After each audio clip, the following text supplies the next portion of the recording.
২৪ বছরের খরা কাটবে ব্রাজিলের? কাফুর বড় ভবিষ্যৎবাণী। ৫ বারের বিশ্ব চ্যাম্পিয়ন, ফুটবলের রাজা ব্রাজিল। অথচ দীর্ঘ ২৪ বছর ধরে সেই সোনালি ট্রফিটা ছোঁয়া হয়নি সেলেসাউদের।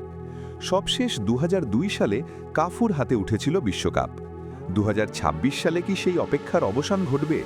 কিংবদন্তি অধিনায়ক কাফু কিন্তু বলছেন এবারই সময়। সম্প্রতি মাদ্রিদে লরিয়াস অ্যাওয়ার্ডস অনুষ্ঠানে সাংবাদিকদের মুখোমুখি হয়েছিলেন ব্রাজিলের ২ বারের বিশ্বকাপ জয়ী তারকা কাফু। তার মতে ২০২৬ বিশ্বকাপই হতে যাচ্ছে ব্রাজিলের জন্য শিরোপা পুনরুদ্ধারের সেরা সুযোগ। তিনি মনে করেন ২০ বছর কিংবা ২৪ বছরের এই দীর্ঘ খলা কাটানোর জন্য এখনকার স্কোয়াডটি একদম প্রস্তুত। কাফু বর্তমান দলের ভারসাম্য নিয়ে বেশ আশাবাদী। যদিও কোচ নিয়ে অনেক জল্পনা কল্পনা রয়েছে, তবে ব্রাজিলের বর্তমান আক্রমণ ভাগ নিয়ে কারও মনেই কোনো সন্দেহ নেই। কাফু একটি দুর্দান্ত পয়েন্ট তুলে ধরেছেন। তিনি বলেছেন, ব্রাজিল যদি গোল না খায় তবে তারা প্রতি ম্যাচেই অন্তত একটি গোল করার ক্ষমতা রাখে। অর্থাৎ আক্রমণ ভাগের পাশাপাশি রক্ষণ ভাগ মজবুত করাটাই এখন দরিভাল জুনিয়রের প্রধান চ্যালেঞ্জ। ভিডিওর এই অংশে আমরা কথা বলবো ব্রাজিলের দুই তুরুপের তাস নিয়ে।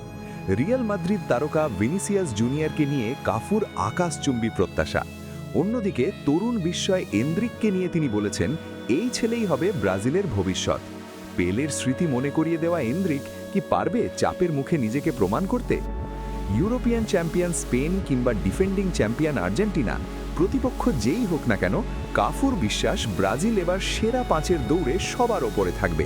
কিন্তু আপনার কি মনে হয় ২০২৬ সালে কি ভিনিসিয়াস রদ্রিগোরা পারবে ব্রাজিলকে সেই অধরা হেক্সা এনে দিতে? কমেন্ট করে আমাদের জানান।